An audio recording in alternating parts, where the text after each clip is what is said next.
if someone had been living on the moon for the last 6 months or the last 2 years and opened up the newspaper and saw a headline about the tech war and just said, oh my God, how did we get here? How would you answer that? How did we get to where we are? I think this tech Cold War is a result of China's rise and its threat to the U.S. for global dominance. And I think some people have been blindsided by that. And I think this is an issue that has become very mainstream now, which was hidden in the past. And now everyone's talking about it. That's a nice succinct answer on it. Gary, what do you think? So I think,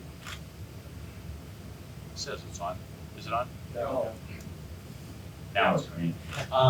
So I think part of that is just how, when you're not paying attention, things can sneak up on you. So for the last 15 years, people weren't paying attention as $250 billion of venture capital money wanted to be invested in China. They weren't paying attention in terms of just how rapidly things have evolved there. So now when it comes on the scene, it's coming on the scene at a scale that I think has surprised people. I also think it's fair to say there are people who think that the only reason China's been successful is because of what they stole in intellectual property. I think that's grossly overstated. But they did steal intellectual property, and they continue to misappropriate intellectual property. There are a lot of non-tariff barriers, and they haven't lived up to their WTO obligations. So there was an underlying assumption that things will change as China became wealthy, as China became more prosperous, and they didn't change the way that people expected. So number one, by the time people decide, well, this hasn't gone the way we wanted, when they look across the pond, they don't see the China of 15 or 20 years ago. They see a very, very powerful country that has a phenomenal entrepreneurial ecosystem and some very, very strong companies. And so it's just, it looks like it happened very quickly. If you're living there, it took quite a while to materialize. And you're really not terribly surprised. But most times, America gets surprised when it's not paying attention. I think a lot of this is not paying attention. Striking we're having this conversation right after 9/11 because U.S. government policy towards China up until 9/11 was, okay, we're going to push for trade with China, therefore we can democratize China. If we keep doing this, middle class, wealthy middle class, China will become democracy. So we all know that didn't happen. U.S. policy shifted to this idea of bringing China into this sort of global stakeholder, this join the American system that we created along with Europe. And then where we are today is something that just feels entirely different. I want to see, you mentioned tech Cold War. Yeah. Do you think, is that the right phrase to use? How do we describe this uncharted territory that we're in? Tech Cold War may be a little strong. But also it could be perfect. I mean, I think this is new for all of us. I mean, where are we right now? We're in the midst of a very big conflict between two superpowers that didn't exist just 5 years ago. And China's rise over just these past 5 years or so has been incredible. To be on par with the U.S. in venture capital spending, to be on par with patent applications, to be on par with research and development spending, to be ahead of the U.S. in things like STEM graduates, the number of, and this makes sense because it's a huge country, but internet users, mobile users, smartphone users, and to also now get ahead in new innovations from China that the West is starting to copy. So I think it's become this conflict because the U.S. really never had a challenger before. And now this huge challenger is there and very close. I'm going to ask Rebecca this and then come to you, Gary, but you, in your book, you rarely mention the Communist Party. I'm wondering if you think innovation in China over the past 5 years, over the past several decades, happened because of the Communist Party or despite of the Communist Party? I don't see, I see the innovation thread is happening on its own. And it's mostly through private enterprise and venture capital spending, and a lot of venture capital spending from the West. And so if you look at Baidu and Alibaba and Tencent, they all have investors from the West. And so the Communist Party, look, the censorship issue, that's been a hindrance for US companies getting in or foreign companies getting in. It's given these Chinese companies an advantage that has been hard for the US companies to get around. But I would also argue that the US companies have not necessarily had the best management strategies in place for China. Many of them have failed just because they didn't localize, they didn't hire the right people, they looked at California for all the decision making, and it was just one thing after another. There's been endless failures, Google, eBay, Yahoo, and the list goes on. Uber also sold out to the local competitor TV, which I talk about in my new book. The Communist Party, I see it as being separate from this whole innovation universe.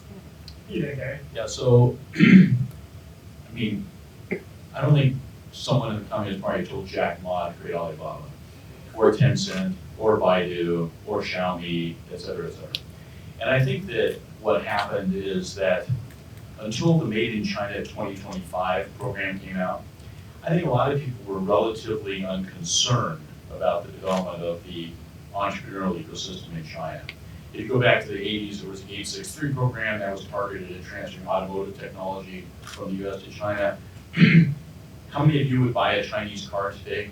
Not an e-car, but how many would buy a car in the US compared to other vehicles? The reality is they still make lousy drivetrains. And that's 30 years on. It didn't work. The 963 program, that didn't work. So most of the government programs actually just were failures. Government-led R&D globally has just not been a great outcome. But what's different now is that the government in China says, oh, did they create Sensitime or Face++? No. But they said, we can use this. And so when they projected out in China 2025, they took things that were starting to work in China, and they basically said, this is going to become strategic to us. They give it air cover, they give it additional support, and they wind up freeing up the purse strings, if you will, to a large degree for a number of those companies, a number of those technologies. So it's not government-led, but it's quickly government-followed now. And I think that's something, again, that's different for the US. We don't typically think of things that way. But I think the other big change is, or the other thing that's actually underpinned this is, we talked about the amount of venture capital in China, was roughly $40 billion of risk capital that was deployed in China from 1998 to 2018. 87% of that money came from overseas. Princeton, Harvard, Duke, MIT, all the endowments, foundations. So the vast majority of money that was truly focused on on startups in China, the vast majority of that in the early days came from the United States. The vast majority of the entrepreneurial know-how came from the United States. And I think that was to the good. It was good to have the way that China's developed. That was good for everybody, certainly good for China, certainly good for the Chinese people. But the assumption had been, as Isaac alluded to, the assumption was you have to be in a democracy to innovate. Okay, we now know that's not true. So you can take that old bromide, set it aside, that's just false. So you don't have to be a democracy. So quit asking China to change doing what it's doing, and then the real focus should be on what we should do. The real focus should be, what should the US be doing in response? Part of it is pushback with the administration on not the terrorists, for God's sake, but that is what it is. But it really should be focused on what should we be spending our energy and time on now, because China's not going to go away. And so, I guess a good segue to the next question. We also happen to be a few hours away from the presidential debate tonight. So who do you think is talking about China in a way that you find realistic, helpful, credible, non-insane? Ask Gary. He's just had a very high-level meeting where he got some insights on this. So on the political side, so we had a meeting with 3 officials from NDRC from China, and 3 former ambassadors to the US in San Francisco about a month ago. And one we spent a fair amount of time disavowing them was, don't think that whoever wins the next election, things are going to get easier on you. That is not going to happen. So the US policy now is down a path, Democrat or Republican, where it doesn't matter. It doesn't matter if it's Biden, Warren, Bernie, it doesn't matter. The policy toward China is now set on a path. And the real thing is, from the Chinese side, they also have to make some choices. How do they want to respond and work with that?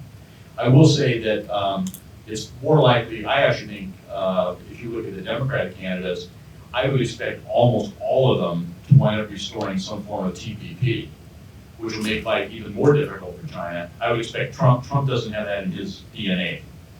These kind of multilateral agreements, he doesn't have the patience for it, doesn't have I think, the intellectual stamina for it. So I would not expect the Trump administration to ever engage in that, but I would expect the Democratic administration to engage in that. And that's not going to be good news, because China hates multilateral negotiations more than just about anything else. So a very easy question to ask both of you, and then we'll open it up for questions. But if we were having this conversation 6 months ago, it would be so difficult to predict to getting to now. Where are we going to be in 6 months? Only 6 months? Only before the election. So I figure once that happens, I mean, who knows? So before the election, what do you think? More the same? I don't think anything's going to be resolved within 6 months.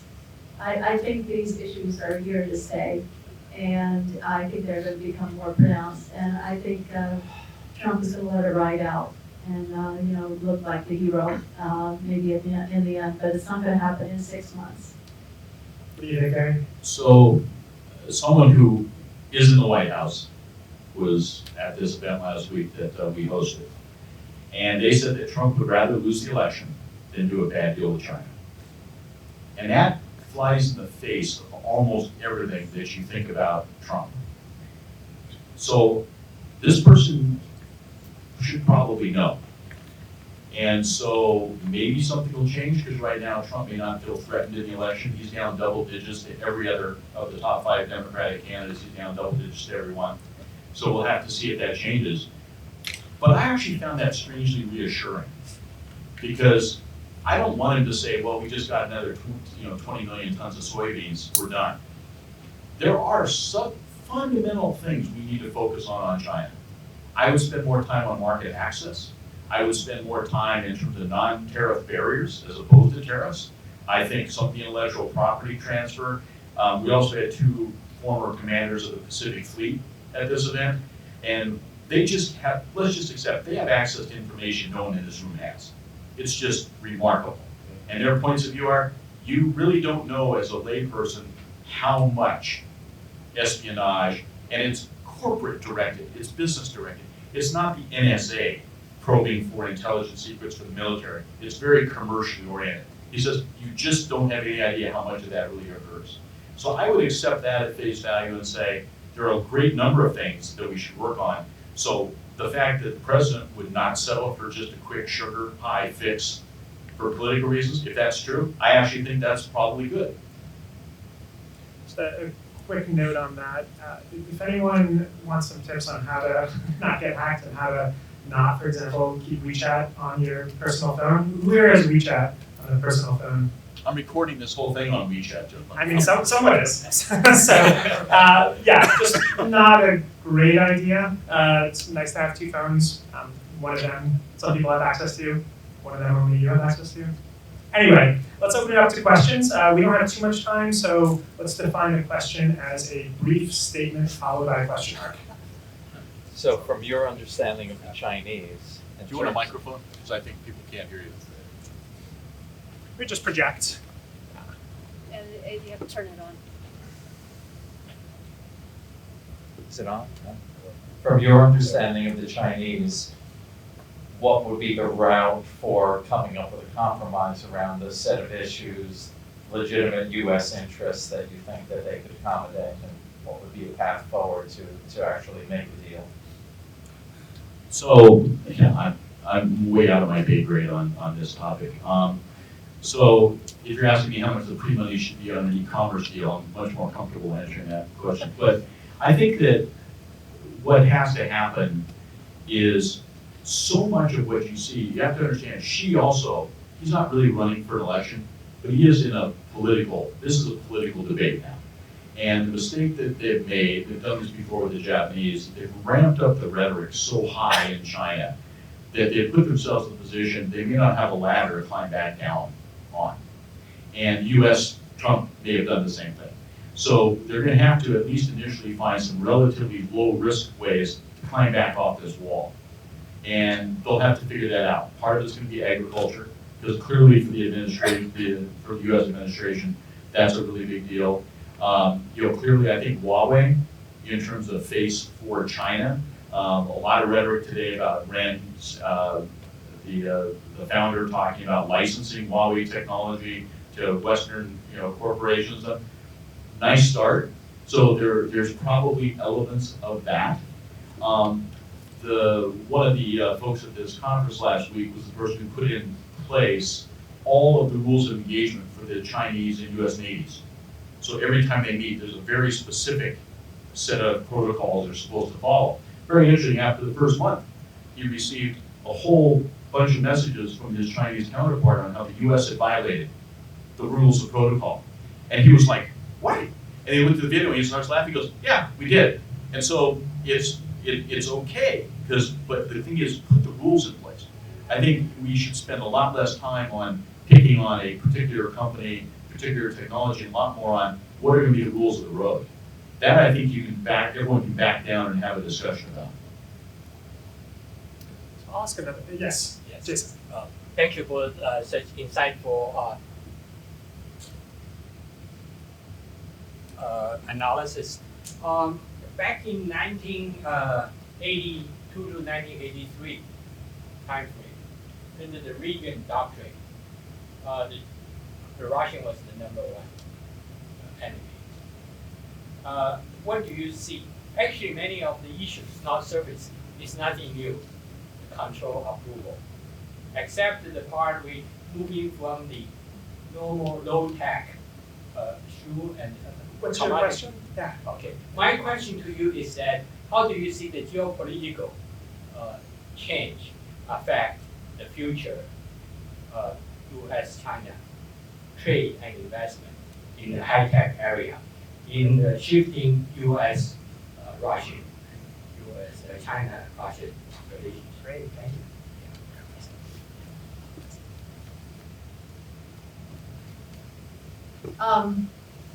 Yeah, what was the question?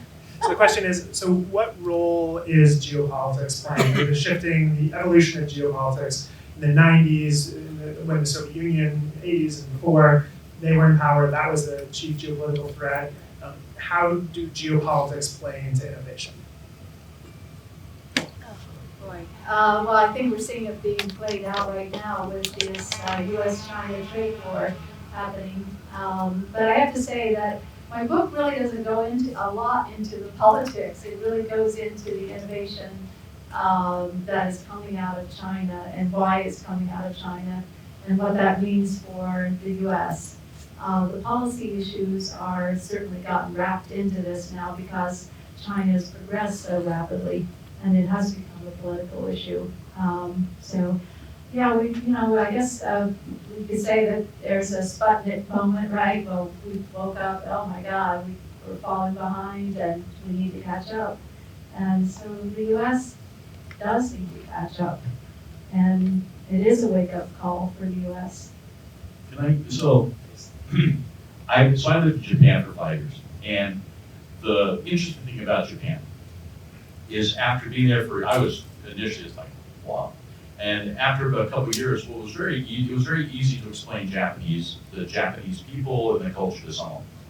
Because there were a limited number of ways that culture could really be viewed, and it literally was not that complex once you were there. China has about 60 different windows that you have to look at to really understand China. It's totally different.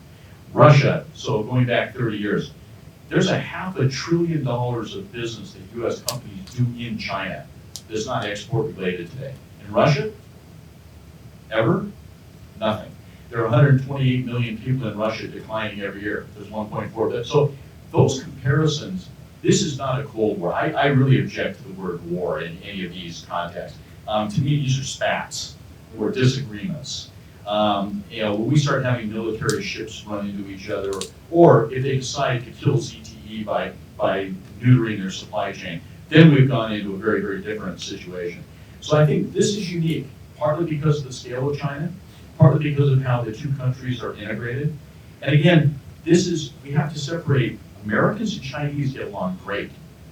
But one thing that's different with this administration is usually in the past, and I'm sorry for the monologue, but usually in the past, the American institutions that were dealing with the Chinese and institutions, they're pretty strong and pretty stable. And the leadership was generally measured. Trump is not that way. So would everyone generally agree that this administration would be viewed as like a low trust administration? We're doing so great about not mentioning Trump.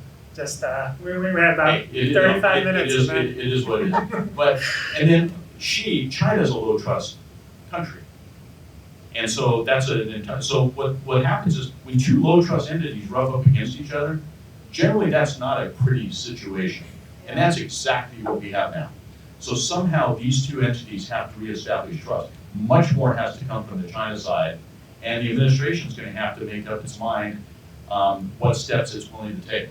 But that to me is the fundamental difference in how these two countries are interacting right Well, now. we have had this cooperation and collaboration between China and Silicon Valley for many years, and now I think we're starting to see this break apart because of these issues. And I'm seeing parallel universes develop for tech innovation and venture capital. And venture capital is starting to look outside of China. And I think Qiming is doing that too, right? You've invested in Singapore now, Trying right? to look in Southeast Asia and India. I think what Rebecca does really well in the book is the history, the aspects of the history are fun to read, but there are 4 or 5 areas at the end of the book. She talks about AI, she talks about electric vehicles. These are all things where we're nowhere close to writing the final story of these, virtual reality and so on. And so we're early days there. Far more productive to spend time thinking about where those go than on, how trying to fit China into a box for some comparison point in the past, or even criticizing this administration. We are where we are, but I think going forward and looking at the book and kind of looking at the chapters at the end, that's interesting. That's really worth spending time thinking about where we're going to go in the future.